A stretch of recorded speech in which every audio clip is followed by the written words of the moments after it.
M-S-C-R-A-P-P-L-E is the squad. Everybody get with we. No fussing, no fighting, we do not allow. If you wanna rip it up, let me show you how. We coming to the dance with a rough style. Make all heads turn together. Here we are with my man Chris St. Clair from Rock Hill, South Carolina, that we met on the Huracan 300 in 2025. Awesome experience that I invite anybody to do. Carlos really put together an awesome event. We're just going to chat a little bit about it because we started out, we met each other at like mile 35, and then we hung, and then we split up, and we both have our own story to tell. That's right. So, Chris, thanks so much for jumping on this with me. I appreciate it. Absolutely. Awesome. So let's get started. It's kind of cool that we split up in a way because now we have like a weaving story to tell. Yeah, we had enough time together at the beginning, really, to kind of create this flow or whatever, and then people needed to do what they needed to do, and everybody was good with it, and everybody had their kind of separate finish. The fact I got to see Mike again that second day was a little bittersweet, but God, I told him I I don't know what I would have done. Yeah. It was crazy. He said the same thing about you on the first day. Like, so it's, trail karma is real. and that trail, you needed it. Yeah. You know? Yeah. I think back now, I mean, all of us pretty much showing up solo. I mean, you and David were coming down together, but still a two-man group would have still been minimal. Mm-hmm. And what were we thinking? Oh, I'm just going to go ride this. Maybe I'll run into people. Maybe not. Yeah. Oh, man, that's crazy. It was such an experience. I mean, it's actually one of my questions when we all connected like around like mile 35, like why do you think the universe made that happen? Like us? No, I mean, I was open to riding with other people. I mean, I'd set out to be alone. I was prepared, but I was definitely open. I mean, Friday night at the kind of gathering, I was trying to just talk with people, and nothing really, came of that. Ended up just going back to camp. But Saturday morning, Sam and I rode together some. We hadn't really met. We just happened to be at the same point. And we stopped where you all were stopped at that little park. Mm-hmm. And he was ready to roll. And y'all were still standing there kind of going through some tech issues. And I said, well, hang on a minute. I got to fix something. And then I was ready to roll. And he's like, no, I got to fix my cleat. I think he had to tighten up his cleat. And I said, and I'd just been listening to y'all talk. And I said, I think these guys are going to be ready here in a few minutes. Let's just all roll together. Yeah. And he was like, yeah, I'm okay with that. And that was it. It's so surreal to me because I lost Dave. I was basically riding with Tyler. We showed up there, and there's a whole bunch of us. I see Dave. I was ecstatic about that. And then we just took off, and next thing you know, we had a crew of, well, it was 5 at the time because we found Todd a little later. But we just had this crew out of nowhere, and it just felt right. Yeah. I felt like that was, I told Sam, like, let's just tag in with this group, and it seems like it'll be good. I just had this feeling it's going to be good. Yeah. It's been helpful to have someone else around. Yeah. Yeah. And it was, personally for me, the first day was the hardest day. I mean, I fell over rolling into Shockley Heights. I fell over. I couldn't have did another mile, I don't think, Yeah. But I knew from previous bike packing experiences that I get stronger as I go. That was kind of some of the mental matriculations going on in my head with like, should I keep going with the group? Should I not? What should I do? This, that, and the third, So it was pretty, it it was great to have you guys. There's no doubt about it. And here Yeah, we are talking again, you know, so it's I a know. shared experiences. I mean, it's if I well, I did end up doing it on my own, and like Hmm. only I know what happened out there, and I can only explain Hmm. so much, you know what I mean? But to bounce it off other people, it's just kind of, you know, it's great. Yeah. So you prepared a lot. You know, you had the mile markers, the stores. You know, you had like a file. I'm just curious how long it took you to prepare for all that, as far as that goes, and how much. And was that fun for you? Yeah. So the beginning of December, it was, I guess, 8 weeks out or maybe 9 weeks out is when I finally decided I was going to do this. I signed up, I bought my ticket, and now I was going to ride the ride. And I went all in. I'm an over planner. I think I always have been, over prepared as much as I can. And I do enjoy that. Um, at first, so the first couple weeks I had the Google Maps open in a tab. I had the ride with GPS route open in a tab. Um, I was looking at surface types. Was it going to be paved? Was it going to be gravel? Was it going to be single track? Um, where could I get water? Because again, I thought I'd be by myself, you know, and I just wanted to know kind of where I was, what I could expect. It helps me. I know a lot of people go into these things just, free will and come what may, but I like to know a little bit. It gives me reassurance. It gives me confidence that, you know, I can expect something, whether that's a store for a cold drink or, 10 miles of bushwhacking. I can expect that. It's Yeah. coming. Or the river crossing, whatever it might be. I did enjoy that. I think that would be my advice. I was thinking about that yesterday to someone who were going to show up for the first time. Plan, prepare, plan some more, prepare some more. Mhm. uh, keep planning, keep preparing, because your first plan is not going to go as you thought, probably. Definitely not mine. And yeah, I also got probably about week 2 after I signed up. I did start a more legitimate training plan. Before that, I had just been riding different types of rides from my house, or I think I did go up to the mountains one weekend and did a day ride up there just for a different style. But I downloaded a plan from online, and I think that really helped. I enjoyed some of it, structured training, and some of it was pretty blah, sitting on a stationary bike, just trying to achieve certain whatever times and goals. But honestly, there were days that I felt pretty dang strong, and I felt that had really helped me physically get ready. The Yeah. only thing I would say, I didn't do enough long time in the saddle rides, my tits rides, as we call it, hashtag tits rides. Um, you know, 4 hours, 5+ hours was probably my longest.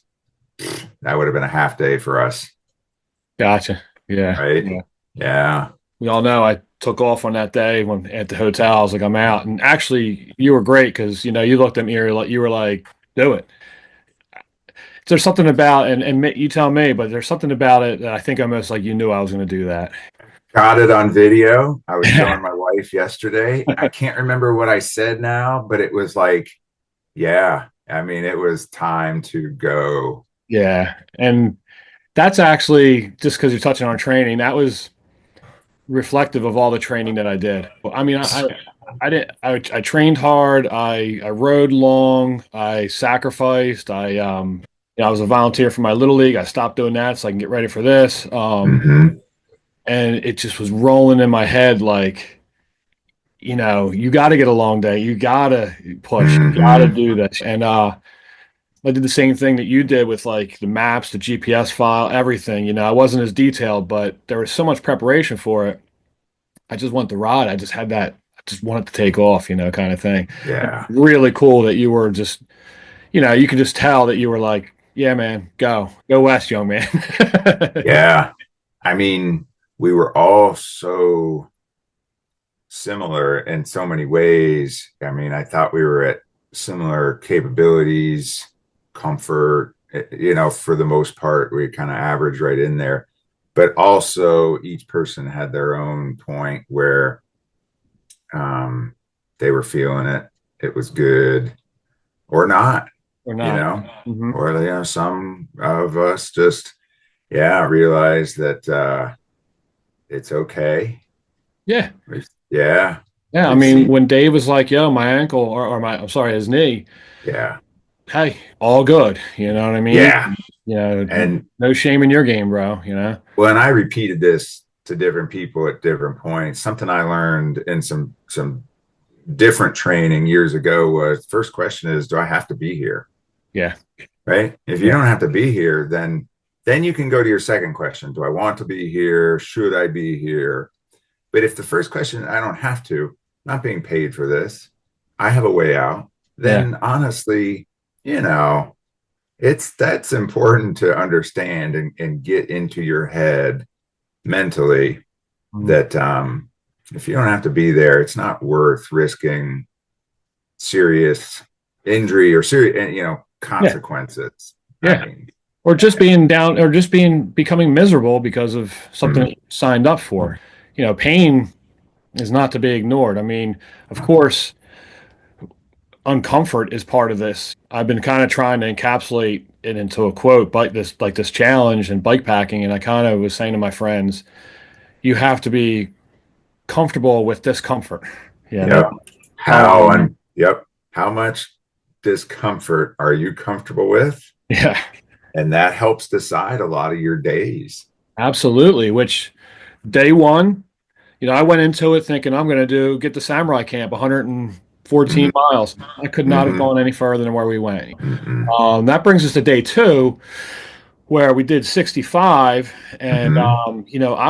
I was with Sam. I'm like, I'm going to keep going. I'm gonna roll. Mm-hmm. I had that stupid navigation funk Mm-hmm. on my phone that was more me than anything else. But once the idea of hotel and food gets thrown out there, Mm-hmm. I'm like, damn, that's good. You know what I mean? Like, Yeah. do I need to go crazy? Do I need to go this hard? Do I need to do it in 4 days? Yeah. What's the Yeah. difference between 4 and 5? So that pull of like normalcy and comfort's really strong, and it just kind of like pushes away from at least my focus of what I originally had.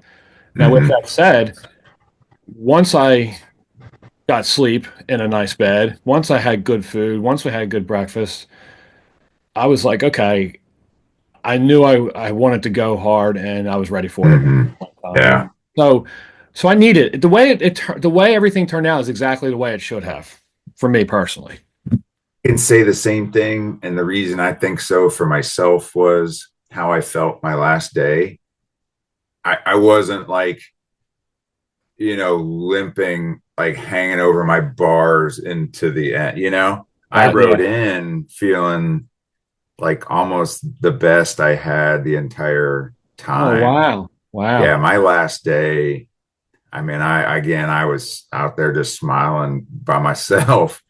Nice. It was the best ride that I had the entire 5 days. Oh, that is killer. I did not expect to hear that because Yep. the converse, and I'll touch on, as we go back and forth, I'll touch on our different experiences, but I was, I left it all out there, the proverbial. Mm-hmm. When Dave was there, I was like, I left it all out there, coach. Yeah. I went hard. I was going to ride 24 hours. That's at when as I was riding that day, I was like, you know what? I want to hit my highest I ever did was 120 miles. I was like, I want to beat that. And as I was closing on that, I'm like, I've always wanted to ride 24 hours. Let's do it. And if it wasn't for the Green Swamp, which we can talk about eventually, I got I got stymied there a bit, Yeah. night and navigation, blah blah blah. But we'll get there with that. I just want to touch on day one because this is, to me, it's kind of more than just a bike ride. There's a point where Mike was hurting. I mean, can Yeah. you kind of like walk through that scenario because you were there for him. Yeah. Um, I had done the same thing a few years ago on a solo trip.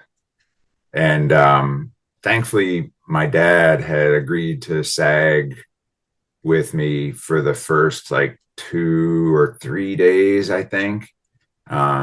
He lives close enough by, and I was planning to stay. I was planning on like hotel, Airbnb, hotel, so I wasn't camping. But they were big distances.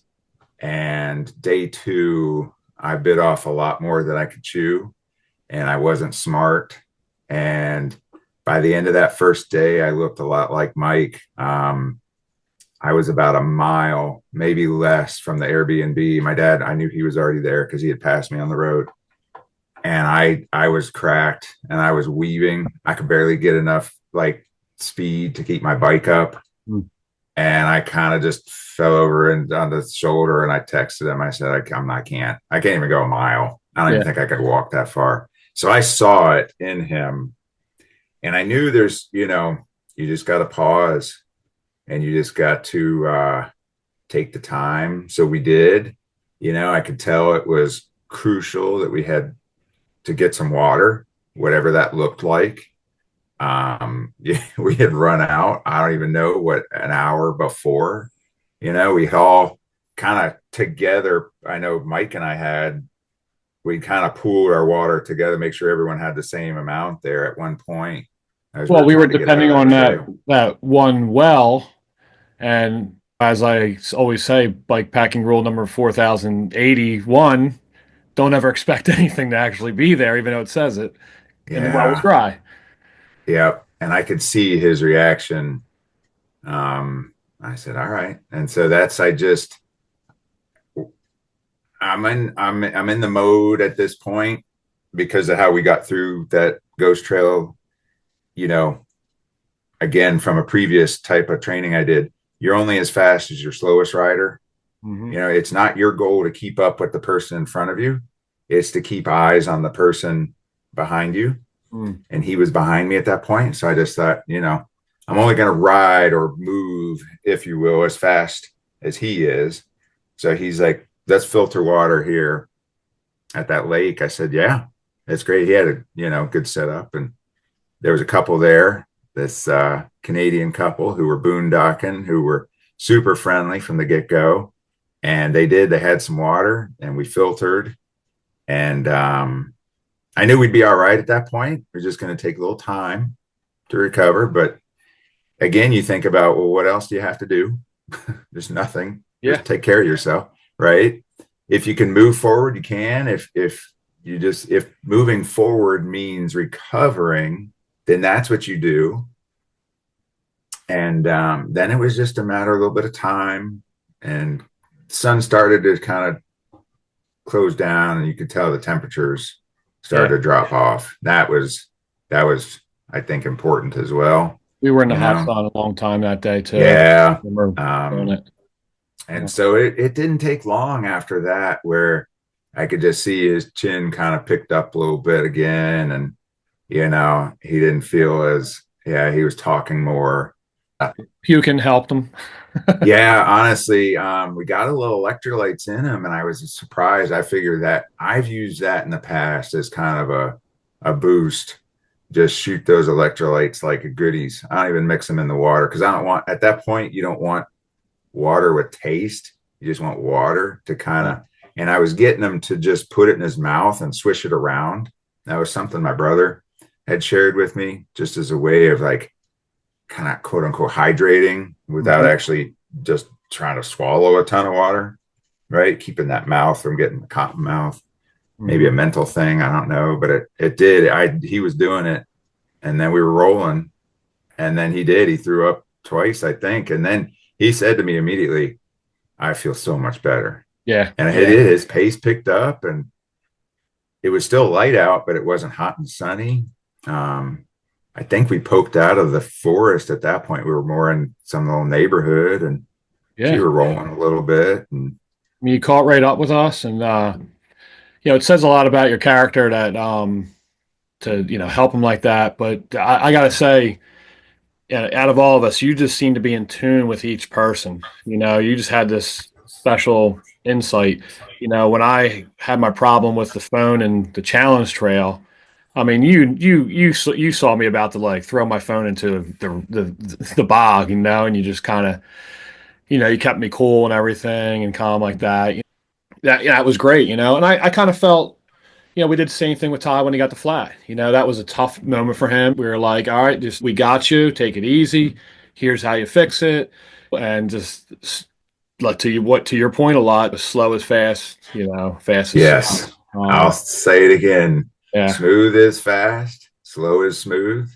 Slow is fast. Well, it was evident on that trip. It was. About Yeah. Yeah. I think the mental game, and I know Carlos has mentioned this, with the right mental game, doesn't matter your fitness. I don't know if that's 100%. You still better be able to ride a bike for a long time. Yeah. But if you didn't have the mental game, it would have been, I don't even know. Like, there's going to come a moment where things are not going to go as planned, and you're going to need to be able to deal with that. Absolutely. It's for me, Yeah. it's a mindset. It's a complete Mm-hmm. mindset. I mean, the biking, the miles is secondary to mindset. You got to be able to ride a bike, but you got to be able to sit on that bike for a long time. And then once I took off and was on my own, I mean, shit, you saw me come by after I got lost and behind it. I mean, I was like, "Hey guys, I'm keeping going." I was single focus mindset, and fence, okay, climb over it. Another fence, Yeah. right? Climb over it. Big Yeah. bog of water, get through it. I love the sometimes, and I think this is what was happening to me a little bit as a group. I mean, there's pluses and minuses to every personality with depending on the Mm-hmm. situation they're in. Having the options was taking away from my mindset. When we were eating at dinner, which was great, having Mexican food, and then there's talk about like, hey, we'll stop at the brewery and stop at this, and I Mm-hmm. was kind of like tweaking. I'm like, Yeah. you know, that's not what I really want. You know what I mean? I Yeah. want to kind of go, go, go. And my intake was on point for food and Mm-hmm. water. You noticed that I didn't need to eat much. No, I know. Yeah. And that was training for like 6 months of training, just kind of eating tuna fish for lunch and laboring away and just kind of getting by on a bare minimum, preparing for Mm-hmm. doing that at this point in time. And I wanted to really use my training and skills. Mm-hmm. I did. So Yeah. I think for it was good to me, have your understanding. yeah, I wanted to eat. That had been a mistake I made on that previous ride. It was so hot on that ride that, I lost my appetite, and I had hydrated, but I didn't consume enough calories that day. And that was a big thing. I do that a lot on day rides too. I just kind of put my head down and push. And then all of a sudden I realize, I mean, I'm only 30 minutes from the house, but I'm starving. And I'm Yeah. like, oh man. So, in fact, I weighed myself. I think when you talk with Mike, yeah, he lost significant pounds. I didn't lose anything. I think I lost a pound. Dave picked me up. He goes, "You look like you lost 10 pounds in 2 days." I got home and I weighed myself and I was the same weight. So Yeah. for anybody thinking about doing this, don't be shy for the calories. I No. feel it helped me. I did start to bonk about 75 miles in, right off the Van Fleet Trail in the Green Swamp. Mhm. I started getting dizzy. The clouds were, I mean, I was like basically tripping. And Mhm. some trail karma happened my way. I got some sunflower seeds from somebody, and I had Nice. this bag of Swedish fish I was carrying with me. Yeah. And I literally went on a little drink, sunflower seeds, Yeah. fish, and went round and round and round. And within 15 minutes, I was back to square and feeling great. But that's not I, without training. You got to figure that out before yeah. you get in that situation.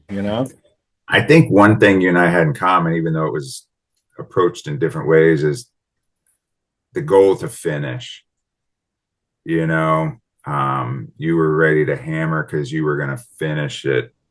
Yeah. Like you were ready to finish it. You didn't want to, there wasn't the need for another night. No, I was going to finish. I didn't finish the Great Divide. I feel proud of making it to Mm-hmm. Albuquerque. Mm-hmm. Um, but I was finishing that mofo. Yeah. It was And getting see, done. I was the same way. And whether it was going to take me 4 days, 4.5 days, or the entire month of February, Yeah. I was gonna roll every mile of it at Yep. some type of pace, fast, slow, or pushing. Yeah. And if that meant another night, um, and I thought it might, the Green Swamp it crushed me. I apologize to Mike. We had some trail magic that day, and I could barely get up off the ground to say thank you. I was the heat put a hurting on me. Oh, You okay. know, So I let's was not ready for 90 plus degree temps, no shade. And as you remember, there were no distractions. You were basically just riding or out pushing on, your bike through sand. yeah, it was not fun, distract. I mean, we had a good group. We were moving, we picked up a third guy, Mike and I did, Hume, strong rider, good conversation, but it wasn't enough. I mean, I knew I was going to get to Brooksville, but it was hot and food didn't taste good. Water didn't taste good. By the end of that day, I was tired of having to eat. You know, I was forcing myself to consume calories because otherwise you're just not going to keep You're able to not going keep to make it. moving. Yeah. Um, yeah, I got into the Brooksville. We stayed at the Hampton there. We rode over to the freeway. There Okay. was a if you went far enough, it was maybe a couple miles So past this the this would have been Withlacoochee. day 4 for you then. Day four. Day Okay. four. Did I say day So three? Yeah, day no, but I'm four. trying to put the math together. So then real quick, how was day 3 for you guys? Because Day three was all right. day You had 3 is when we hills. split up. Sam was already gone, Yeah. So the and day the 3 I took off. morning was beautiful, and I have not reached out to David yet, but I will. And I just wanted to say you were very smart coming out with us that morning. I mean, the ride on Lake Apopka, what we saw 24 Yeah. big alligators. Dave was so stoked. And when I saw the alligators, when I saw Dave with you guys, I was so freaking happy Yeah, because I yeah. knew that It it was, was perfect. yeah, Yeah, exactly. it was a perfect ride for all of us. Um, yeah, that was a good morning. It was good all Birds, around. I mean, the birds just chilling, hanging out. I mean, you Mm-hmm. drive, I mean, the first thing we went, I went in because I just rode past you guys. Hi. Mm-hmm. Mm-hmm. I rode in, I probably went a quarter mile, and it was the biggest alligator I saw all day right on the trail. Yeah, And I'm like, yeah, Dave's gonna love this. That's all he yeah, wanted to see, you know. yeah. It Um, was. It exceeded expectations, yeah, and it was a beautiful morning. I mean, that helped. But again, you're making miles. You're having fun. It was unique. It was someplace I'd never been.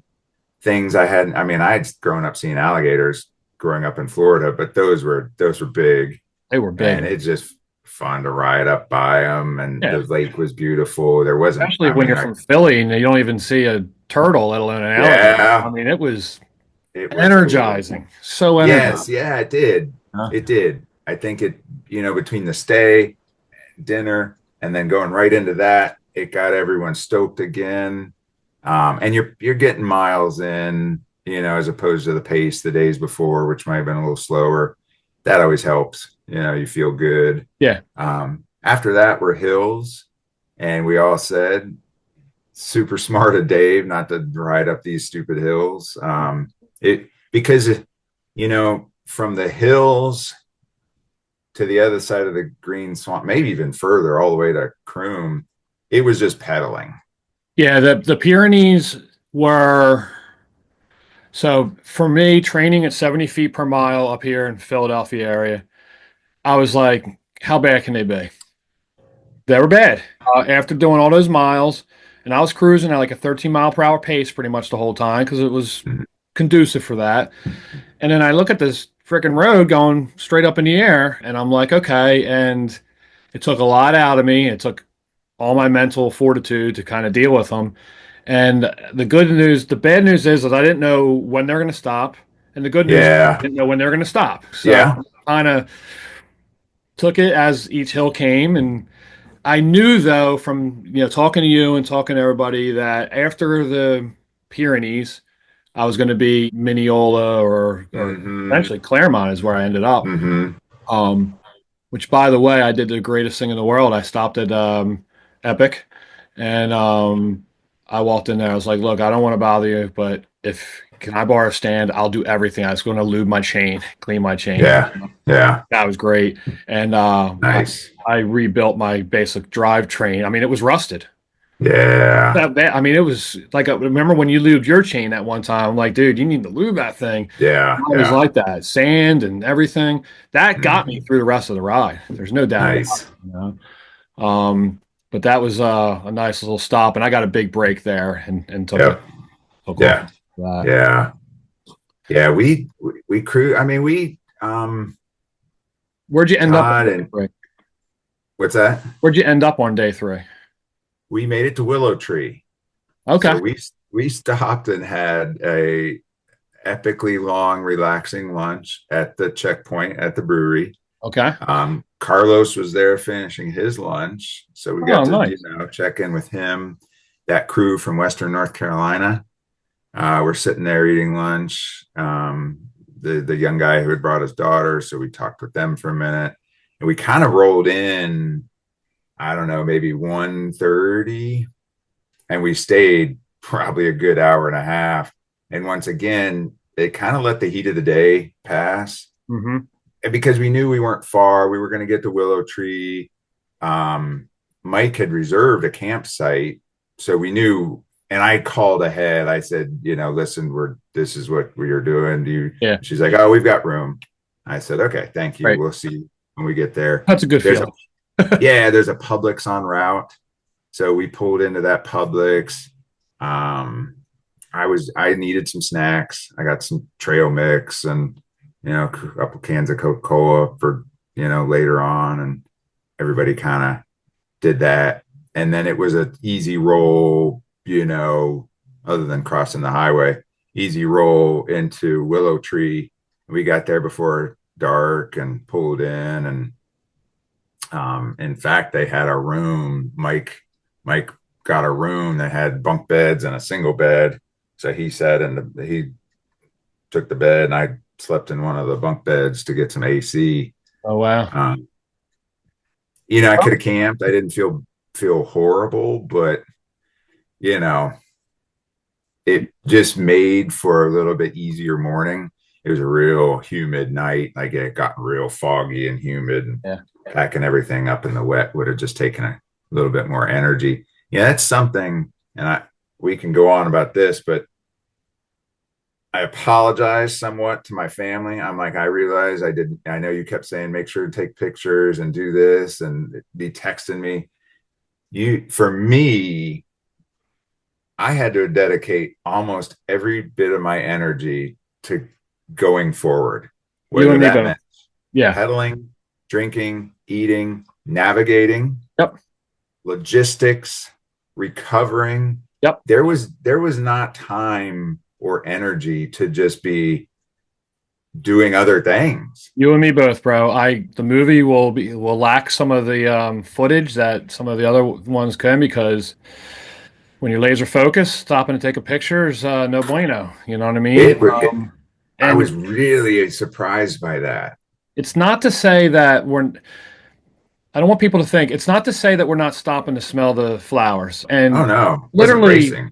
literally, we're not stopping to smell smell the roses, but yeah, I'm still taking everything in. It's Yeah. not like I'm not. appreciating everything around me. In fact, I think I'm appreciating it more by living in the moment and not thinking Mm-hmm. about like, oh, I got to take this picture, or I got to stop this, Mm-hmm. good, blah, blah, blah, blah, blah. But I don't think you can do both at the same time. You can't be so determined to get somewhere, especially on this challenge. This wasn't an easy bike ride. This was a Mm-hmm. challenge in every aspect of the word, that you just kind of got to go, you know what? Whatever, picture of Yeah. beautiful sun, crazy bird that just flew by me, Huh? and Uh-huh. you gotta roll and just know that this might be something that it'd be hard to describe to other people because you don't have pictures of Yeah. it, but that's what it is. Yeah. Okay, so we're gonna jump to day four. Day three, Day, unless you have yeah. anything else about day three. Finished up day 3 at Willow Tree. Lovely place. I look forward to going through there again. It was cool, cool people. Um, Other people staying there, different activities. It was fun. It was good. Um, Day 4, woke up, knew we had the Green Swamp to get through. I'd always known of the Green Swamp. It literally borders the back of my grandparents' property in Dade City from when I was a little boy. Hmm. My dad always used to talk about riding his motorcycle through it. I had never actually done any of it myself or been there. So I was like, oh, cool. Um, it heated up quick that day. And that's kind of the theme for day 4, which was just hot, sandy pedaling, pushing. Hmm. You didn't have a lot to distract you. There was that cool abandoned horse camp, which was kind of crazy. I did take a couple pictures of that. Okay, Uh, yeah. Is that the Boy Scout camp or? no, the Okay. Boy Scout camp was cool too. No, it was before. I don't remember if it was before or after then, but it was just like this steel fence that went on forever on both sides. Like someone had taken just an immense amount of time and resources to build this fencing, and then there were a couple barns over to your left, and it didn't last too long. And again, you were just trying to keep moving. It was actually kind of easy pedaling at that point. It was kind of grassy, so that's one thing you took when those opportunities presented themselves to pedal. You Yeah. definitely took advantage of those opportunities to get some miles in. Um, I you so we had separate experiences. We'll talk about the Green Swamp yeah. and go back and forth. So my Green Swamp was day three after I tuned up my bike in Claremont and I was still going. Mhm. So yours was day four. Mine was I got my normal turned around, which I did like 25, 30 extra miles on this thing because of my lack of good navigation. Well, I shouldn't say navigation, but tech skills. What happened to me, and this is probably why I don't remember the horse camp, I just thought I was taking the Van Fleet Trail from the top to the bottom. I just thought I was going 30 miles to the Van Fleet Trail. I thought that was the Green Swamp. That's literally what I thought the Green Swamp was. And I wasn't even paying attention to my navigation. I turned it off so I wouldn't drain my battery because I was battery Yeah. options. Luckily, I stopped to make coffee around 5 p.m. to get Hmm. myself a little go. Hmm. And I turned my navigation back on and it's like, boom, I'm off course. I was off course by 2 miles down the Van Fleet Trail where it crosses over a road. So I Hmm. actually missed the beginning of the Green Swamp until you get to the Hmm. road, probably 4 miles. I don't know. Hmm. May have missed the horse camp. But I did jump on it and realize that, oh, this is not easy peasy riding down a Hmm. complete paved trail. This is off road. Hmm. And that's when I jumped off and started to hit the paved Jeep trails and all that kind of stuff. Yeah. Um, Yeah. and I started at dusk to really Okay. kind of go through the thick of it. Which let's hear what you got to say, and then I'll kind of give you my. Yeah.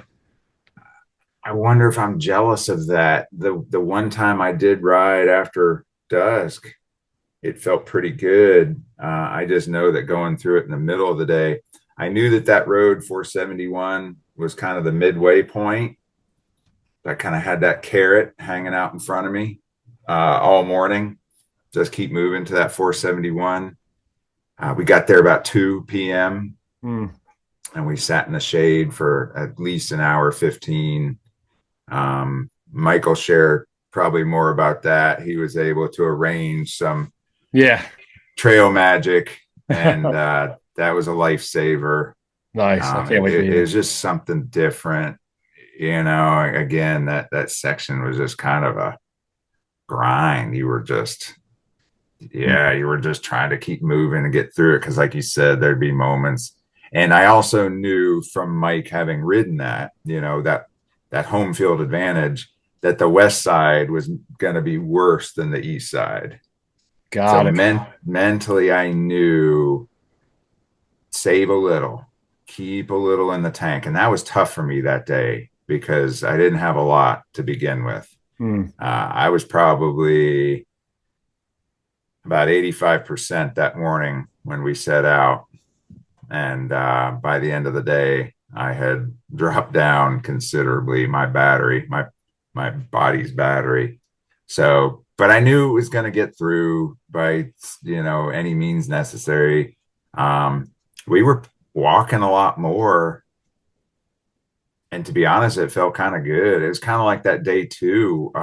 Walking actually kind of gave you the ability to work some different muscles. Let Absolutely. that let that neck relax. Give the butt a break. It's like whatever. You know, I'm still moving. As long as you're Um, moving, I discovered on my tour day PA, we call it from top to bottom of PA, some of the steep climbs that my bike was overweighted. I was new to my gear. mm, And at first I was like, "Oh, I can't walk, I feel like, I'm not mm, supposed to walk."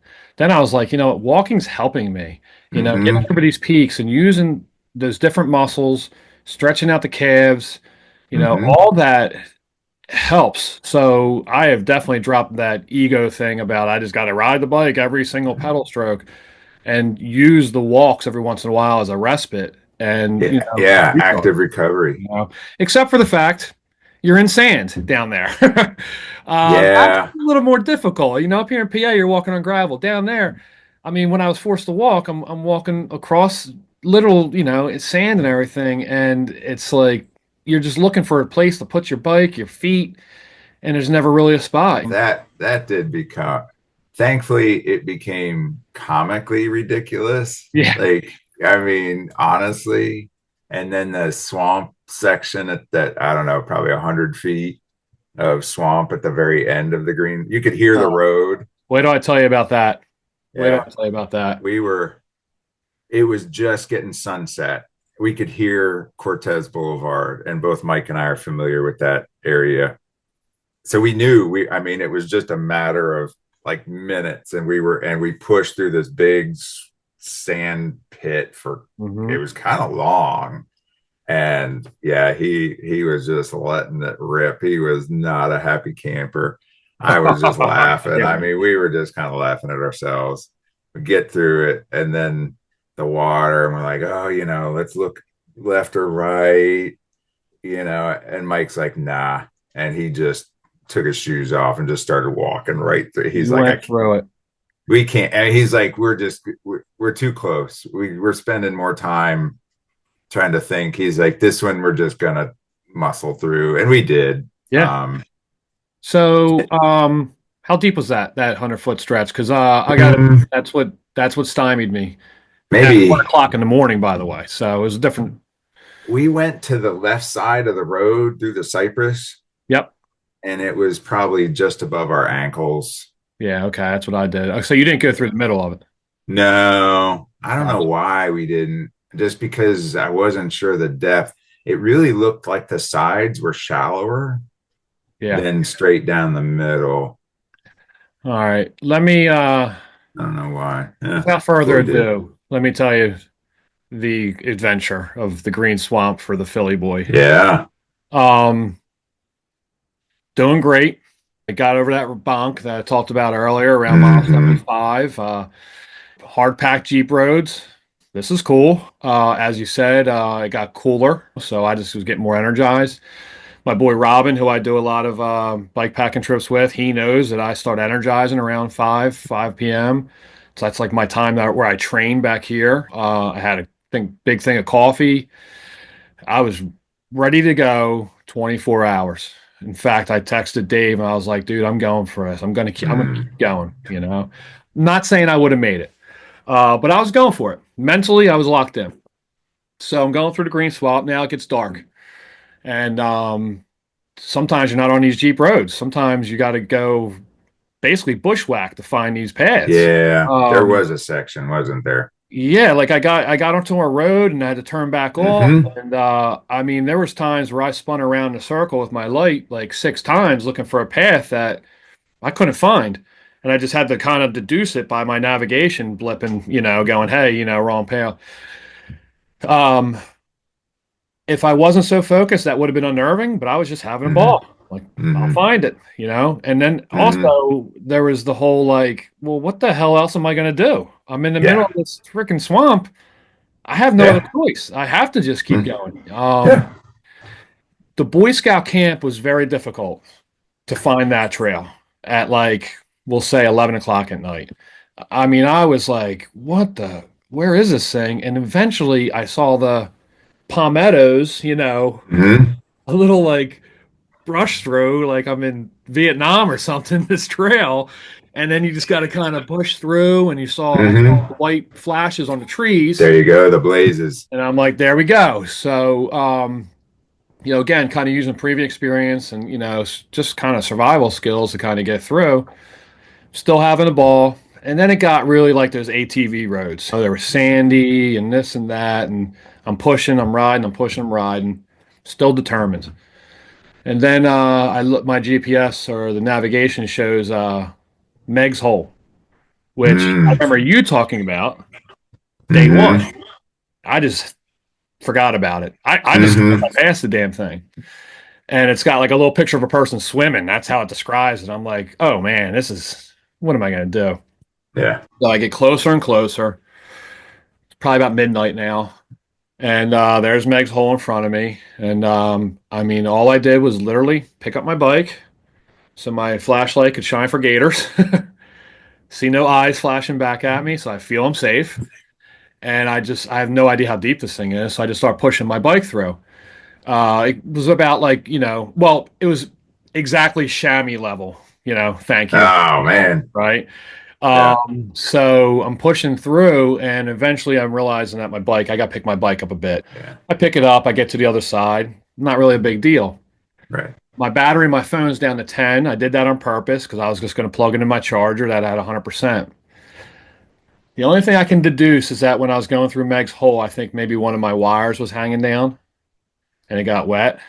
I plugged it into the phone and nothing. No go. Nothing. I was like, oh shit. Oh. And I'm like frantically kind of messing with it. Not as frantic as I was when you were with me, but Mm-hmm. because I was again locked in. And then I just kind of had to come to peace with the fact that my phone's going to die. My Mm-hmm. navigation's going to die out here in the green swamp at the middle of the night. And I just looked at my navigation. I have a pretty good memory. I started just memorizing, Mm-hmm. Mm-hmm. which was good, except for the fact that they're ATV roads that go like this. I mean, Yeah, they did. there's left, rights, turns. Yep. Yeah. Uh, I'm just pushing the bike, riding the bike, clicking away the night. And eventually the phone dies, so it's just me, my light, my bike, and the green swamp. And I just looking for tire tracks. I see Yeah. tire Yeah. tracks. And they Yeah. take me to this section, which you just alluded to, about 100 feet long, big watered out. I mean, made Meg's Yeah. Hole look like nothing. No kidding. And yeah, and I can't see to the left or right too Nope. well. There was nothing. Um, I'm like, yo, man, I gotta stop. Stop this Yeah. 24-hour fantasy. Okay. Take care of yourself. I had no idea how deep it was. I had no idea how long it was. It was further than my light could see. Mm-hmm. Mm-hmm. So me being me, I'm stubborn. I turn around. I was like, maybe I can get around it. And I went on another path. Right away. I noticed I was fooling myself. There's no bike trails, no bike tracks at all. I heard ATVs ripping around in the distance, and I'm like, people. Maybe I should. And I was like, man, it's like 1 o'clock on a Monday morning, and they're ripping around. I was like, they're probably up to no good, Yeah. Maybe I shouldn't. So I kind of found a little cubby and just got all my I unpacked everything, I tent it, and Nice. I just basically slept there, just listening to the sounds. I was a little afraid of feral hogs, in our Yeah. area. Took Yeah. all my food, I put them up in a tree, like Yeah. That's myself. good. And I bed it down for 3 hours. I did what I did on day one. I got up at like 5 o'clock and started breaking Hmm. down in the dark so I can be ready for daylight. The other thing that saved me is what you also said. I could hear cars in the distance. Now, 1 o'clock in the morning, I only heard like one or two every once in a while. Hmm. But by the time I woke up, I can hear them. So now I got tire tracks and I got cars I can listen to. Hmm. Back to that damn, whatever we want to call it, big 100-foot water section. Yeah. And I saw on the left tire tracks. So I saw somebody else did the same thing. And you can kind of get your way between the cypress knees. Hmm. I mean, you're in an inch or you're in like ankle deep mud or whatever. Hmm. Got around it, followed tire tracks, followed the cars, louder cars, louder cars. Boom, there's the road. All right. Circle K, here I come. I walk in there, my like begging face, like, does anybody have a charger I can use? Yeah. And right away she plugs it in. My phone works. It was basically my charger had a was fucked up. Yeah. Yeah. Um, Fortunately, I was able to buy another cable there. They had everything I needed. That Circle K had everything I needed. Bunch of shit food, and I just chilled there for like an hour, letting everything recharge up. Nice. Yeah. And this is now day 4 for me. And where my mindset was, I got 100 miles to go. Let's do it. Hmm. Oh, and took off, and that was my green swamp. Uh, Uh, it it's funny that after all we had gone through with day one and two, that was like that was the worst day for me. Like it was just the least fun, I guess you would say. I don't know. Yeah, the first 2 days were crazy, but they were just like hilarious and whatever. And yeah. I felt so damn good.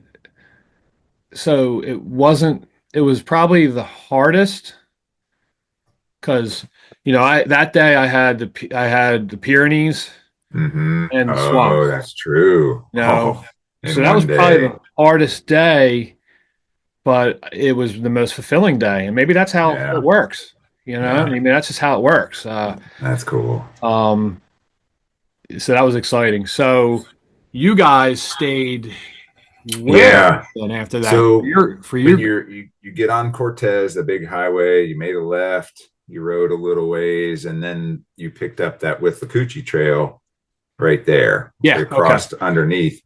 So we crossed over and we went another mile or so, and you hit the interstate, and there were two or three hotels. There was a Burger King, a Waffle House. I don't know if there wasn't a Waffle House, but there was a couple of different things right there. So we called ahead. I think we called when we got service outside the swamp. Inside the swamp, you didn't get much cell signal. Um, by the way, that was something else I did in preparation was I downloaded all that region on Google Maps for Mhm. offline use. So that if I had to turn off my cell signal, you'd still get like your dot, the GPS dot, and it would load the map, but it wouldn't take any juice necessarily. So I Yeah. had duplication. Yeah, so we cruised down there. It got dark. We rolled in after dark. It probably 7:30, and they only had a couple rooms, so we were really fortunate, and they were Right. super nice, man. We chatted them up forever at the desk. Um, we didn't go out any. I mean, there wasn't really anything. We just kind of ate. Everybody ate whatever they could. Mike got a pizza at the 7-Eleven. I got a pint of ice cream at the 7-Eleven. Ate one of my freeze dried dinners. Nice. Um, and then, yeah, that was the end of day 4. I do remember one more thing I've got to mention. When I pulled into Circle K and I was like, yeah, I had to camp out in a green swamp. The lady looked at me like, you can't Yeah. green swamp? And I was like, yeah. She's like, and she goes, don't do that again. She goes, Yeah. there's some kids who do some crazy shit back there. And right away, I was Yeah. like, I knew I shouldn't have gone toward those ATVs. I was like, Yeah. felt like my intuition, which by the way is part of the whole bike packing experience. You know, you got to trust your gut sometimes and know when to stop and then trust your gut. Because Yeah. a lot of times you might be like, I got to go find a human. We all know that we've gotten by the grace of human beings, but sometimes, 1 o'clock in the morning ripping around ATVs, they may not be up to no Yeah. good, It's one thing if we were all together as a group still at that point, but as a solo, probably just want to be more discreet. Yeah, Especially you were still safe. I mean, yeah, totally. you were losing phone, but you could hear the cars, you had water, you had food, you weren't Yeah. injured. If I didn't hear Well, cars, it would be a different story. yeah, That would be a different yeah. story. And that was all the comfort I needed really to know that Mm-hmm. okay, I'm not too far. I'm not in the middle of Mm-hmm. because there's places in the middle of if I was at the Boy Scout camp, there's nothing. Yeah.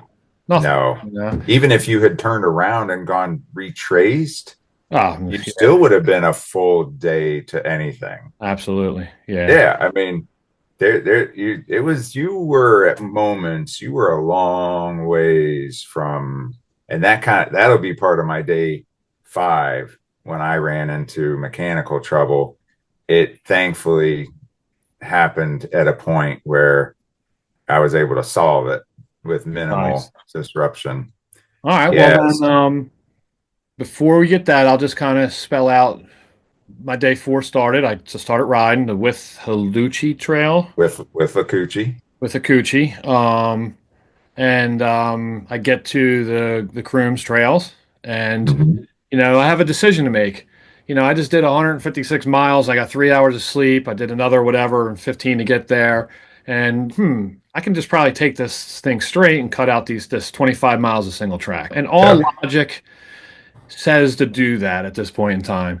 But we're bike packers and we don't necessarily do a lot of logical things. And I want to do Hmm. the Huracan 300. And Yeah. plus, single track mixes it up. Yes. So Distracting.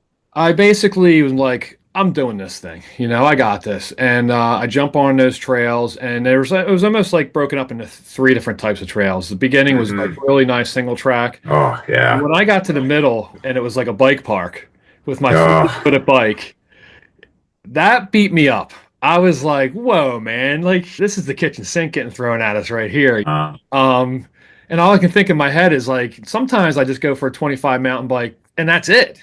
Mile mountain bike. yeah. That's your weekend. That's my weekend. You know what I mean? And this is like squeezed in on a 100-mile ride, and I'm doing this jumps and shit, which Hmm. I love.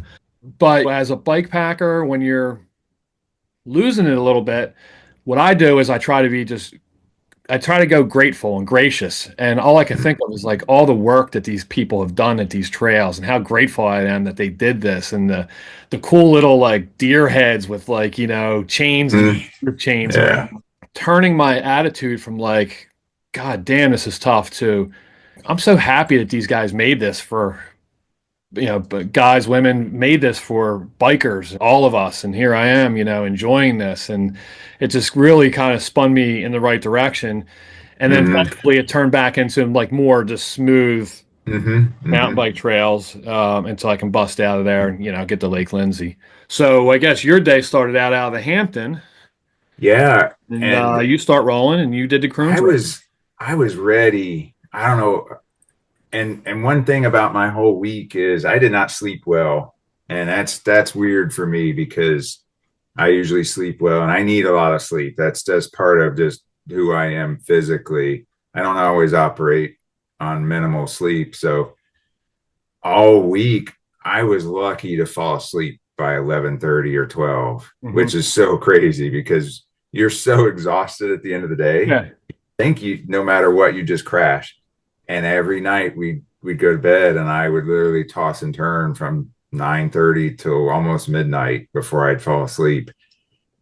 And that was the same that night. But I woke up the next day. I was feeling good, ready to roll. That was the day I truly realized I've got a couple plans, but I don't know what they're going to be because every plan I've made so far on this trip has changed. Mm-hmm. And so I'm just going to ride today. I have options. Whatever happens, happens.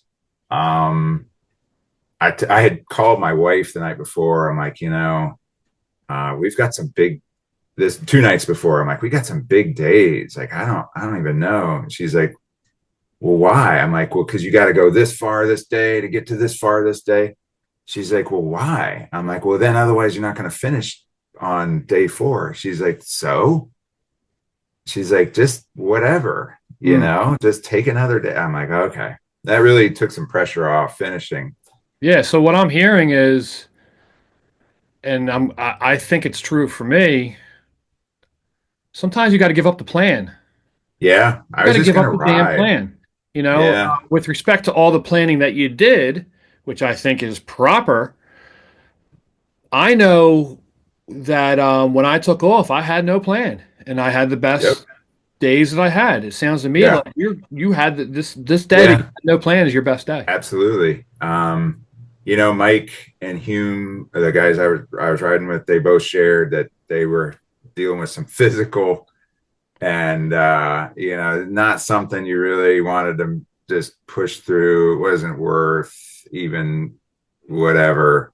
And so they were going to cut up with the coochie. They were going to ride back, but it was going to be a different route. I said, that's great. I said, and like you, I said, man, 25 miles of single track, that might be my day. Yeah. I might make it to Lake Lindsay, and then just kind of beyond that, you got into citrus wild. I can boondock in citrus wildlife Hmm. area. If that's it, that's it. Okay. Or I can make it to Inverness. That's 53 miles. That's cool. Yeah. Publix and a something murder motel up in there. Or I know Denellen's another 16 miles beyond that. I know the Gator Den hotel's there. Like I was like, it's whatever. Man, I cleared Croom in 3 hours. Nice. I flowed through there. I was thinking about y'all. I took that picture, the tuna packets. I texted you. Yep. I was just like, and I was by myself. Didn't see anyone else the whole morning. Yeah. I popped out at the end. I'm like, damn, because I'd said if I can get that done before 12:30, Yep. that's kind of, and I did. It was like 12:35. I popped Wow. out the other side. And I was just like, this is big, people. And at that point, I caught 2 other riders, um, Rick and Greg. I think it was Greg. Great guys. And you kind of had some moments there where you had to walk in these grassy, sandy areas. Yeah. So we were kind of just moving and talking. They were sharing their kind of experience with me and all this kind of stuff. It was interesting. Um, and we were walking, and I knew the road wasn't too far ahead from the map, and then it was a couple miles into that Lake Lindsay. So of course everybody stops there. They Hmm. got on their bikes first and started pedaling and kind of made it around a bend.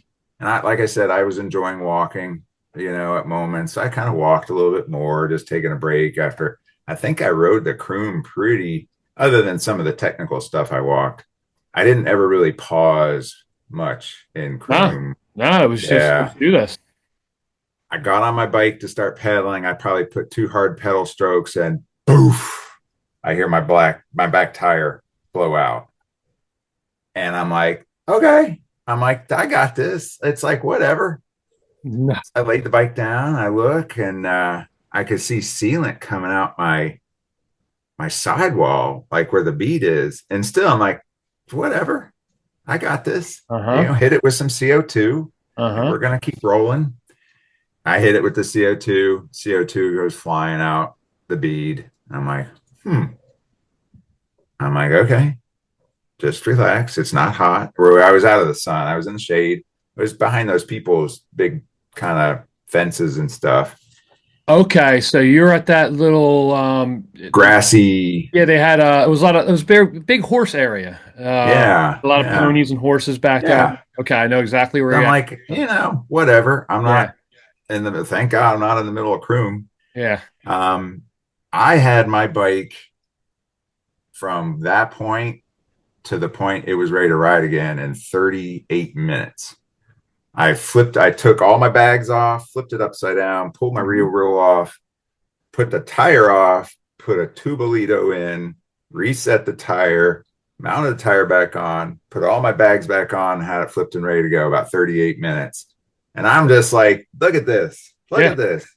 But again, slow is smooth, smooth is fast. I did notice though that the tire wouldn't reseat. It was like goose egged out on the sidewall there where the bead is on the wheel. And I'm like, if I could sit my fat ass up there, plus the weight of the rack and the gear and my backpack, I'm like, So I walked it a little while to see if it would hold. And then you got up to where it's more hard packed before it turned onto road, and I get on and ride, and it's holding me, but I could tell like it would be kind of this wobble to it. Oh, so it was fixed, but it wasn't fixed. No, it was not. It was so I slow rolled it, however couple miles it was to Lake Lindsay, just real easy, because you could see it bulging, and the tire bead was like bulged. It was holding right on the top of the wheel rim, right, you know. And I pull into Lake Lindsay, and it's doing the whoa on the back, and the wheel was true. I could see that, but the tire was. And those two guys, Rick and Gary, were still there. I'm so grateful. And they're like, man, you know, where'd you go? You caught us, but then how did we get away from you? And I showed them my tire, and they're like, that's not good. Yeah. And they said, the three words you don't want to hear when you're on a bike packing challenge. That is not good. And you don't want to go further without figuring it out. And I said, all right, I'm going to pause for a minute. Let me think. And they're like, do you have anyone you can call? And I thought, I'm like, yeah. I said, you know, Mike said he'd be done today, and he's got his truck. And he said, call if you need anything. So, you're able to walk around that Lake Lindsay and stand just right and get cell reception. I called Mike. He's like, hey man, how's it going? I'm like, well, I said, where are you? He said, I'm about 4 miles from my truck. I said, I need help. He said, all right, it's going to be a while, but I'll come. And then in the meantime, I know Mike did not hesitate, because that's the kind of guy. Yeah, he's exactly. So like, awesome that way. Right. The guy looked up on Google. He's like, well, there's a bike shop. It's about 15 miles away in Brooksville. I said, all right. So I called them, Crankworks, shout out to you. And I said, hey, I think it was Matt. Hey, my name's Chris. I'm out on this bike trip, and my rear tire is foobar. I said, I got a tube in it, but I'm not risking it out in the middle. I said, you think you can help me out? He's like, are you doing the Huracan? I said, yeah. He's like, I had to bail Saturday night. I got some kind of stomach virus. He's like, I got you. If you can get here, I'll hook you up and we'll get you rolling again. I love the bike community, man. They had a great shop. I mean, really great shop. They had everything you needed. So I waited probably a little over an hour, but kind of like you, I took the time to plug in my devices. Mm-hmm. I had some food, sat in the shade, hydrated, recovered, ate, used that time. I wasn't going to waste that time. No. I did text my wife. I said, I didn't go into details because I didn't need to waste the energy but I said, listen, got a mechanical, but don't worry, I got a solution. I'll be moving again soon. So Mike got there about 3:30, 3:45. Took us a little bit to get over to Brooksville. He hooked me up, got a nice rear tire put in, added sealant, put a new valve stem in it, because mine is somewhere in my bags. I didn't leave it. I just don't know where it was. And and then Mike took me back to Lake Lindsay Mall. And he's like, I'm headed home to go out to dinner with my wife. I said, I hope so. And he's like, well, what's your plan? I said, I'm just going to ride. I don't know. It was 5:30 by that point. Yeah. So it was like, plan? We don't need no stinking plan. I mean, and I was feeling so good. I said, well, Mike, I said Inverness, and he knows Inverness. Yeah. I said it's about 20 miles away. So that's my first plan. Yeah. And it wasn't a bad 20 miles. No, he said, all right. So I set out and I got into that citrus wildlife management area and it got dark. I threw my lights on. That was fun. I mean, it was just Yeah. the first part was sandy, but it actually got better as you went. It was beautiful. That And state forest was absolutely beautiful. yeah, It was, the roads were great. That reminded me of some PA stuff, but yeah, it was really fun stuff. But this goes to show, I mean, day one, you basically saved Mike. Day yeah, 5 here, he saves you. That's the way the bike packing universe flows, yeah. works. If you're not a dick, it works Hmm. out that way. You know what I mean? Yeah, And you yeah, know, of all the people, you deserve that the most because you really were there for each person on some sort of level. I just, you know, you just had that spirit about you. Again, you were there for me when I decided to go, which was difficult because I want to make everybody happy. You look yeah. me right in the eye and you're like, you got it, man. Go. You deserve that help. Nobody deserves the flat, but hey, the flat fairy comes, bites everybody, you know. And Um, again, Rick and Gary are like, man, you are so. If that had happened out in Croom, they said it's like a 14. Even if you take the bypass to get out, it's yeah. like 14-mile hike. And there you go. That's the gratefulness. That's what turns everything around. You're like, oh shit, I got a flat, you know? But right away, if you have the right attitude about it, you're like, well, at least I got the flat here. You know what I mean? Hmm. Like just with that mindset, it can turn around so many And things. and the other thing was, I watched those guys pedal ahead away, Mm, and I'm like, oh, maybe I'll start riding now. And the instant I did, like they were gone. Like I know wow. you're by yourself now, and if you're not, if you didn't feel okay, like fixing or trying to figure it out by yourself, it could have been, really just distressing. Uh, Absolutely. so I set out to ride. It started to get dusk. It got dark on me in Citrus. I'm like, oh, I'm just going to go to Inverness. I'm just riding at this point. It is day 5, and I get to Inverness. I go to Publix. It's like 8:15. I needed some food. I was out of dinners at that point, and I'm just thinking to myself, like, if I check into a room, like that's an option, but I'm just gonna lay around until midnight, Mm. and that's just gonna be a waste. I've ridden that section of the Withlacoochee Straight Trail from Inverness to Dunellen. I know what it is. I didn't have any. I knew it would just be fast and straight Yeah. and open. So I said, oh, let me go to Dunellen. That's like 16 miles. And I sat out in front of Publix and charged some devices up and ate some food. I had some I don't remember, something from the deli, a banana, bag of chips, some Nice. water, and I did. I told my wife I'm just going to keep riding. I said I got no plan, but she's like, all right. I said, so you can just keep an eye on the dot. I'll let you know. So I'm watching Man, at this point in time now too, because this is the it was day 8:40. later. Yeah, yeah. So you guys were, so it was like 24 hours after Yeah, you had done the same thing exactly. practically. Which my Um, experience was grueling at this point in time. So I'm thinking I'm gonna uh, get to the with a Coochie Trail, yeah. and here I go. It's gonna be flat. It's gonna be. I'm gonna get a break. In fact, the single track to get there was actually pretty cool. That little teeny section. Not bad. That was Yeah. really nice. So I hop on the thing. I start pedaling, and I'm like, oh my God! Like Uh, this kind of like it's just like a. It was the epitome of a grind. It was just I was trying to keep a 13-mile-per-hour pace for some boneheaded reason, and I pretty much did. But instead of me just pedaling, you know, consistently, I was pedaling, pedaling, pedaling, stop, taking a break, pedaling, pedaling, pedaling, stop, take a break. I knew I was I was hurting, you Was know. that dusk? That probably been about It was dusk for dusk. you. Yeah. I Yeah. basically got to the end of that trail as it turned dark. Okay.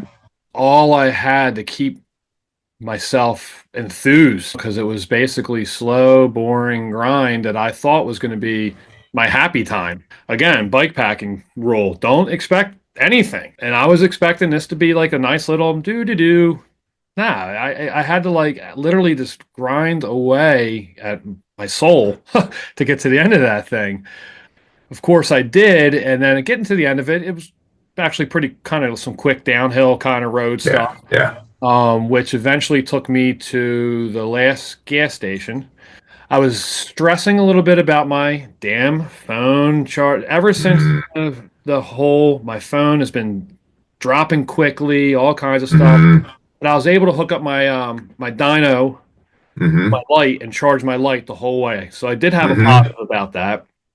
So I can keep that. I think I had to be above 12 for it to charge, you know. So I was able to charge my light.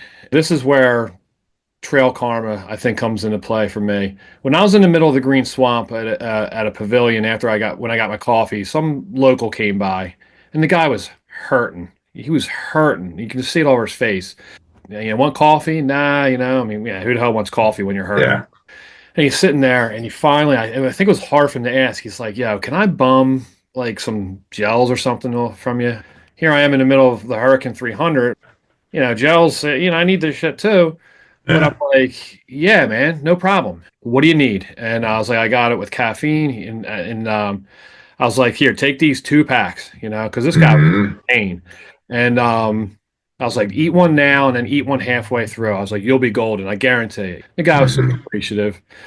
And you never do those things expecting anything in return, but I'm a big believer in karma in general. Yeah. So here I am. I pull up to that to the gas station, and for the first time in 2 days, I saw one rider in the green swamp, but for the first time, I see two bike packers. And they're Nice. sitting there and they're loading up on Coke and Snickers and Yeah. everything. We're ready for this last 20. And I come up, yo guys, man, we got this. We got 20 miles to go. They're looking at me like, who's this freaking cheerleader? And I'm Yeah. like, we got this, blah, blah, blah. I go in, I charge my phone up to like 50%, thinking I'll make it through this. Mm-hmm.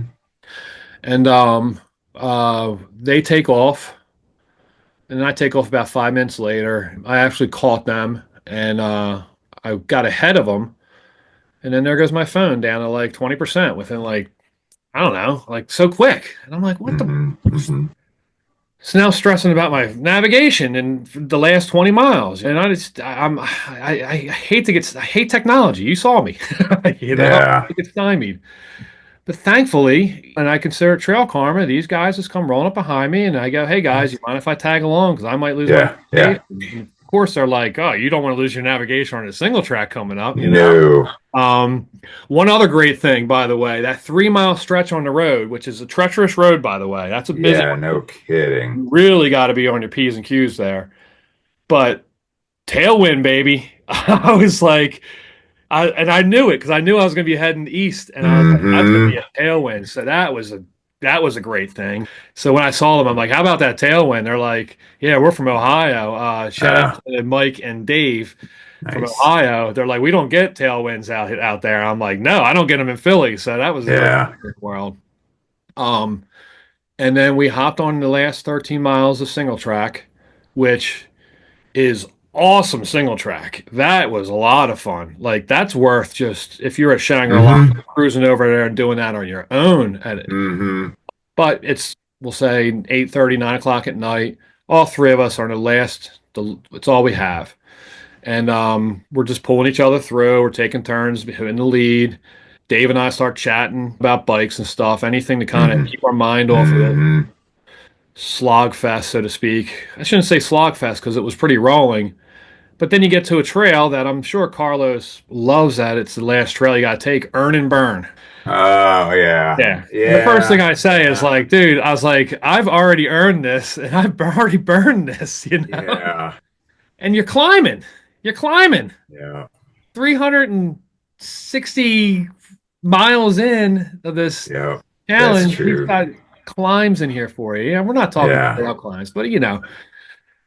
There's a point in time where Dave had to fiddle with his navigation, and I leaned up against a tree, and I'm like, man, I don't know if I can. The Coke and the Snickers was well past me, and I'm Hmm. actually like doubting I can make it 3 more miles. That's how insane it was. I never want to ask them how many miles are left. I never want to ask Yeah. them what's going Yeah. on. Every once in a while, they go, okay, we got 5. And I'm like, shit, I wish I didn't know that because I thought it was like, Mm, oh. And they're great guys. And I'm so thankful that I was with them at the end of it because eventually we crossed over the bike path. yeah. And it's just a little downhill, Yeah. single Yeah. track. I can see those pavilion lights from Shangri-La. Yep. Yep. And I crossed that finish line like depleted, you know, Yeah. busy, but so proud, which I try not to be proud. Yeah. Yeah. I was so happy with my performance. I did it in 4 days. I beat my high as day was 120 miles, which was the Great Basin and on the Great Divide. I beat that and then some, 150 miles. Survived the Green Swamp. Had back-to-back centuries. Um, Yeah. That's big. I told Dave when we were going to bed in that hotel back in Apopka, I looked at track Hmm. records and I think somebody mentioned at dinner, I was in the back of the pack. We were Hmm. at the back. We were may not been last, but we were damn near close to it. Hmm. And I was gutted. I was gutted. Mm. I was in bad way. It's just like this Interesting. burn in my chest. It just was like, Yeah. and I couldn't help but to think of like coach back here, Mm. follow my kids. My kids are in sports. People are watching me, family. Everybody knows I trained 20. I rode 2,500 miles this year. You saw me at the river crossing. I didn't unload a thing from my bike because I've been carrying stones from my job over my head, getting ready for this Mhm. thing. Like I don't want to be last. And it wasn't necessarily an ego thing. Like, oh, I don't want to be like last, like Yeah. because that doesn't really matter. This is a challenge. But I didn't want to be. I knew I could do better. I knew I was Yeah. prepared and to do better. And that's why I was determined. I made that my mind up that night. I'm going to take off and just go for it. Upon doing the math afterwards, I went from the back of the pack to, I think I finished right smack dab in the middle. We're over, you're 51, I'm 51. There's probably about, from what I deduced, about 30 or so, 50 plus year olds in there. I was probably like 11th or 12th or something like that with the other guys that I finished with. There was no part of me that after I did it the way I did it that I felt like I did not make use of all that sacrifice and hard work. Yeah. Yeah. And that really was what sticks with me right now. I worked for it, I went for it, and I got it. It's just a really fulfilling accomplishment at this point in time. No. So, but then I'm Yeah. watching you and I'm rooting for you now because Dave and I are Ah, now driving home. it Dave was cool. Dave drove home the whole way. We Damn. went from Apopka to Philly in one shot. He drove the whole way because I was like a rubber band. I was just sitting there just Yeah. and Yeah. but I kept on watching you and I'm like, he's going for it, he's going for it. So it's thrilling to watch you finish this thing. Once, like I said, once I finished food at Publix and said I'm gonna keep, and I think I either texted or called my wife. It was like, kind of after when we'd be going to bed at home. And I said, I'm just gonna keep riding. She's like, good. Are you safe? Yeah. I said, we're on bike path. I said, I know I have one stretch of road ahead. That's between Dunellen and the single track. I Yeah. said, I'm gonna have to be safe about that, but it's not forever. I knew it was under 4 miles. Like, just whatever. Man, Dangerous road ever though. Gotta say that. That's a shady road. yeah, and Especially we at night. knew. I hit that bike path outside of Inverness. Like you said, I went back up, got on the single track, went through that little baseball park, Hmm. was rolling, and I walked down the embankment. Buddy, I was averaging about 14 and a half miles an hour Oh, you had on it. on with the Nice.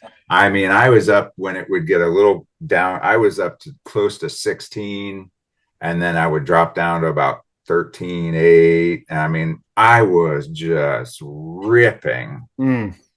Got to Dunellen, didn't stop, just rolled past the gas station that was on your left, you were saying. Hmm. Um, got up there. Now having to load my bike over that silly fence, that new fence was like, again, you're like, really?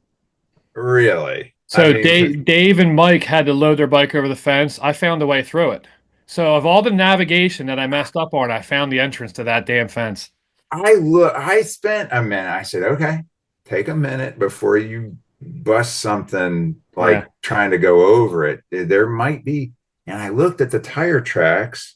That was such a great help, that whole, so much of that route. Yeah.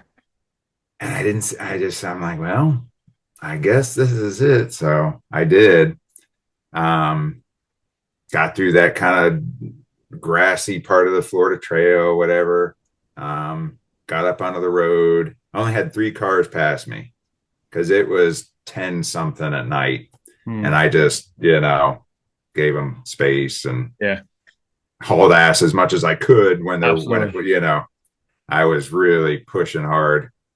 Got to the single track, a bunch of deer ran in front of me, and I thought, oh my God, please don't take me out. Um, and you're right. The first part of that single track, once again, I was flowing. It was nice. Navigation wasn't too challenging. Now, I will say we got to that technical section. It must have been on Earn and Burn. And I kind of let it get a little bit loose. Mhm. I had 2 moments where you got up on kind of those exposed where Yeah. side and it would kind of go up and then down around or something. And I almost pitched downhill. Happened to me too, because And I you was like, kind of whoa, you kind of slow to a stop, and then you got to really hold your balance together. Go yeah. down a cliff. And then that and that wood feature, I Yes. almost went and I said, all right, it's about 1 in the morning. You didn't, you've made it to within spitting distance. You need to, and one in the morning, I didn't think I'd be have my wits about me. So the fact that I'm even doing this at any speed, I was pretty happy. But I was like, all right, reel it in a little bit. Make sure we get through this. Hmm. Um, and then, like you said, you cross over the bike path, and it turned into just that nice pine, smooth, flowy. Yep. You seeing lights again. I can't believe how awake I rolled in, and I'm just kind of standing there, like not slumped over. Took a picture, Nice. rode over to the vehicle. Took some time putting everything, not just like let it all went over, took a shower about 2 in the morning. And yeah, That's a wrap. yeah, it was crazy. Woke up at 6, kind of hungry. Yeah. All of a I wonder sudden I was why. like, ooh, need any dinner. But yeah, insane. Just What a great story. smiles for days. Yeah. Still. I mean, I'm living off the energy of that. I mean, I guess one of the last questions I have is, like, all right, two questions. We had a cool group. What do you think each person brought to the table that helped us get through together and at the end? I think we all had our own like little ways about us that really were unique and cool, you know? Sam and his as a young man, the kid of the Hmm. group, it was fun. Um, it was fun to see him because I felt like he was clearly just strong legs and lungs and heart, but he was still learning the navigation and just the whole with being group dynamics and yeah, so that was fun. Yep. It just to see that happen. Mike, he's got the soft skills. It's no surprise that he's such a successful salesman and his ability to read people and keep the conversation going. Hmm. Um, and then local knowledge. Like I think that home field advantage, he hadn't ridden 100% of it a ton, but he knew enough, kind of like me in certain sections, to say this is going to be good and this is going to be a suck fest. That kind of helped. Um, Todd was a lot like Sam, strong rider, and Very he could strong. pull you. You know, these guys could pull you, you could get in and they didn't care, you know. Hmm. Um, but then we were able to help them with, you know, mechanics and just logistics and the camping and the strategy part on that side. Yep. Food and hydration and nutrition, which are important for these multi big day events. Absolutely. You're not just going home. You can't just like crack yourself because you're going to be at home and sleep in your bed and have access to your kitchen that night. Yeah. And then the fact that you two kind of came in as a team, you and Dave, was super cool. Just because there was that comfort there between the two of you, but then you were able to ride with different people and just the conversations, the ease of conversations, which is so, you know, mentally helpful, distracting, and the banter, you Yeah. know, that just kind of flowed easily. Music, movies, TV shows, bikes, art, uh, whatever it was, you know, just kind of Try to cover it all. it clicked. And the fact that it was new, no one could just say, "Oh, when I did this last year, this is what we did." It Yeah. wasn't. You Right. didn't have that. Yeah. We were literally all in the same thing together. Literally. That's something that only these bike packing challenges really deliver on, where everybody just kind of like, hey, we're just arrived in this area together and now we're going to get along. It's like this common goal that the common goal is there, but it's not so common that we're all going to get there however we get there. If we do it together, great. If we don't, we don't. You know, everybody got to ride their ride. There You were know, no egos, that's for sure. no, I didn't think so at all. I mean, you know, Sam, you know, he's a young buck, and you know, Yeah, I did want to kind of keep going with him, but when he left on that 65 miles, you know, I said it out loud. I was like, he's doing that because, you know, he's young. And if I do that, I'm stupid because I don't really have it. I needed that hotel stay. And Todd's energy was awesome because he was like, yeah, he just had that Alabama charm. Like he was just like happy, you know, go with the flow. just constant. Yeah, Really, really fun guy to be next to. Of course, Dave, yeah, you know, forever. I mean, he's one of my best friends. yeah. So I had that going for me.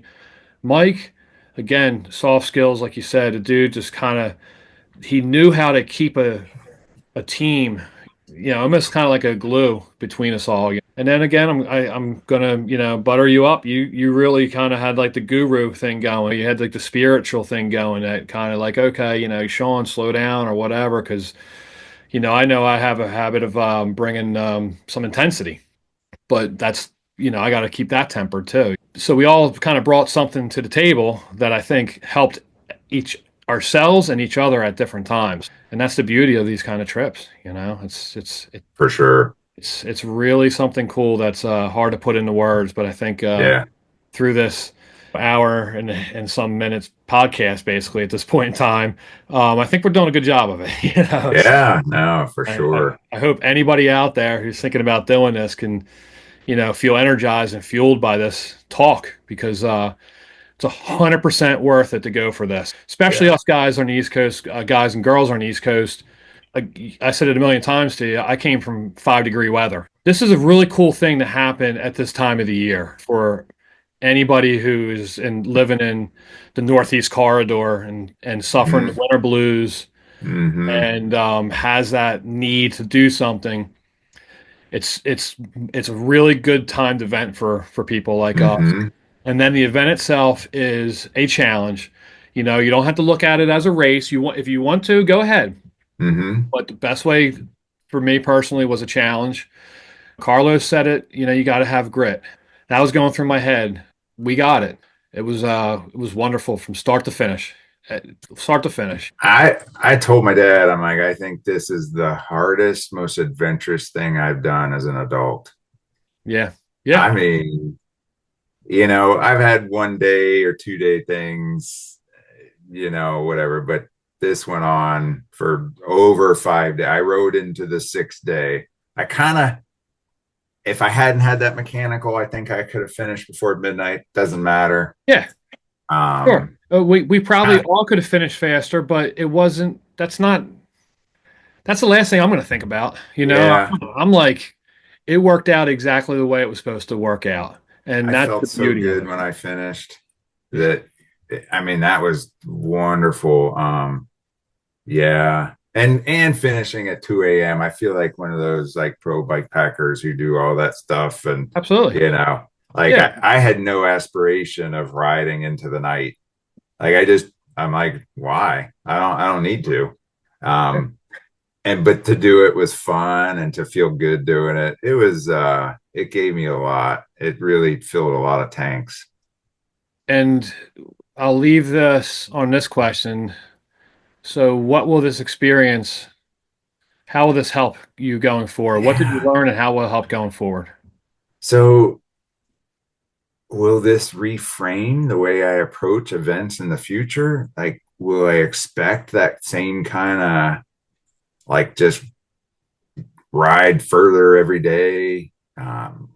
Don't worry about planning. I will probably still over plan because I think you just over plan, but then if it doesn't work out, you're just deal with that. And that worked out really well.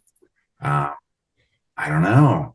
I have been thinking about that um, because during those 5+ days, yeah, I could have probably, I don't, the problem was it's like, where would you have landed each day if you'd have gone another 3 hours or 4 hours, on this particular route? It is kind of funny. Like you have to be a little bit strategic on where you want to end up because sometimes it's in these funky neighborhoods or Yeah. in the green swamp where you just don't want to be there at midnight. Hmm. You could have stopped 2 hours or 3 hours or 4 hours earlier and been somewhere really good. Or what are you going to do? Just keep going until 5 in the morning Yeah. and stop? Like that doesn't really help either. So that was kind of interesting working, through that. Yeah, this the strategy is different. Like I mentioned to you on the Great Divide, you're on BLM land. You can pull over wherever you want. Here, Mm-hmm. it's public property, this and that. So Mm-hmm. that strategy was a big difference compared to something like the Great Divide. Mm-hmm. I think I'm taking with me, and something my brother said when I was driving back and forth to Baton Rouge visiting family. There's so much living in the moment on this trip. Mm-hmm. And, he said that, living in the moment is one of the greatest acts of self-love that there is. So many of us, we think, I actually think I do it all the time, and I don't. I did it there. When I'm in the middle of the green swamp and I go, I got to bed down, every decision is just made purely at that second, purely at that Mm-hmm. moment. And if I can capture that and continue that in my daily life in some sort of way, that in itself is fuel and energy. Yeah. That little bit of, again, use this term self-love is something that in our busy day-to-day lives that we Mm-hmm. don't do and we don't appreciate as much. And that's one of the biggest gifts that these types of challenges offer us. The ability to slow, I mean, could you just imagine if everything you did your 100% best at it at that moment? Mm-hmm. That's what we just did for 5 days. Every the ghost trail. Hey, we're on the ghost trail. We were going to bypass it. Okay, well, we're not bypassing it. Keep on going. Mm-hmm. That fence that you hit with 20 miles left. Got to get over this 100-foot swamp thing. Oh, Yeah. well, you know what I mean? I'll figure it out. That type of attitude and mindset, if I can kind of extrapolate that into my daily life, Mm-hmm. dividends are just astronomical, to be honest with you. Yeah. And Yeah. again, anybody who would anybody who's took the time to listen to this conversation, Yeah. they can pick up one thing or be inspired to do something like this. It's Mm-hmm. that's one of the main things. Do it. If, Carlos, thank you for the Huracan Yes. 300. An opportunity to challenge and be open to people and experiences and good, bad, and other. Mm, Um, Building that resilience, yeah. in the face of challenging situations. In a situation that you were still safe. You weren't risking. We didn't have to be there. We were doing it in a way that was fun to us. We were purposefully discomforting ourselves, Hmm. and that's what adventure probably is to a certain extent. It's just kind of getting out of that comfort zone and pushing. But it was an environment where if you felt you were going too far, if you felt you were hurting yourself, there was plenty of outs. You know, Hmm. we basically said screw that and kept going. Yeah, How we finished. So that was good. awesome, man. Well, dude, thanks for taking the time. I'll be honest with you, I couldn't wait to talk to you about this. I know, I know, It I know. was I like, I was pretty like I drove home. I actually stopped twice. I stopped at the Georgia welcome station and just like sat in my vehicle for a while. And I think I drank a seltzer water. And then when I got to the South Carolina welcome station, I actually crawled in the back and slept. I didn't think it was that long. My wife said it was like an hour. hmm. And then I got home. Yesterday was a little bit of laundry, a little bit of cleanup. That was the cool thing. You wore the same thing for 5 days. Oh yeah, There's like no laundry. dude, you and I, our pack game was on because I basically used everything except for maybe an oatmeal or two. I didn't pack one extra thing. Mm, No, that's something that's that's just fun in its own right to know that you were efficiently stocked and all that kind of stuff. And I know you hmm. were because you were purposely not buying stuff because you wanted to eat what you brought with you, which is one of the Hmm. biggest pain in the asses that I have when I do bike packing. Like, why'd I bring this food? Hmm. So Hmm. yeah, one of the millions of variables with bike packing, and Yeah. it's the best. It's the best. Yeah. You know. Yeah. All right, No, so we're gonna see each other again. I On hope so. the bike. I already looked Amtrak, about 11 and a half hours from Charlotte to you, or it's Okay. about a 9 hour drive. I'm a driver, but Yeah. Well, Dave and Dave already has the Philadelphia Party Hoagie pretty much GPSed out. On our way home, we were talking about how, because Mike said he'd never been to Philly, we can incorporate the Liberty Bell, the Art Museum, mm, Valley Forge, all the typical scenic yeah, stuff, that's cool. as well as all the myriad of single track. I mean, Philadelphia is slept on when it comes to the mountain bike, Mm, community, the mountain bike trails, the gravel trails. Then State College isn't far away for gravel. We got to get you up here, and we got to get as many yeah, people up here as possible because there's a lot to show. I think that'd be, and it could turn into that, like, however, do something together up there. Then the next year, the next 6 months, we'd do something here. We can Yeah. kind of alternate to that way you're not always traveling south. Of course, maybe it's better to be up near you late summer, early fall, and it's better to be down here, you know, Yeah. early spring when it's still snowing up there, but yet it's cracked. I mean, buddy, I almost had to turn my AC on last night. It was warm at the house here. It was Oh, pretty good for you. funny. It's we got snow coming in tonight, so I'll be back on the snowboard. So, oh, Nice. that's another thing. So happy that I've been snowboarding once a week up here because I basically was snowboarding through the sand on the downhills. I mean, I literally was using those skills to kind of surf my bike around. It was really Yeah, cool. So, it was. again, the way it's how you look at it. Um, awesome. All right, anybody out there, do the Hurricane 300. It's 1,000%. Do it. Yeah. You're going to have experiences like this. You're going to meet people like this, and you're going to have friends that you're going to have forever. So, Yeah. Chris, you're the man. Can't wait You to as talk to the well. other guys. I'm going to work on the movie. I'll use footage for this for the movie. All Um, right. what we just did right here, I mean, there's no sense that I can't just edit this down and quickly we can just Cool. stuff for a little podcast for people to watch Nice. because Yeah. I think it's really good. And People want to know too, man. It's yeah, tough. You're looking for intel when you're preparing your own ride, and yeah. it's interesting.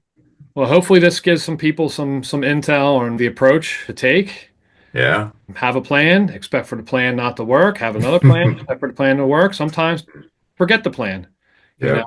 But whatever you do, be safe, enjoy Yeah. yourself, and just keep on riding. E-A-M-S-A-R-A-P-P-L-E is the squad, everybody get with we. No fussing, no fighting, we do not allow. If you wanna rip it up, let me show you how. We coming to the dance with a rough styling.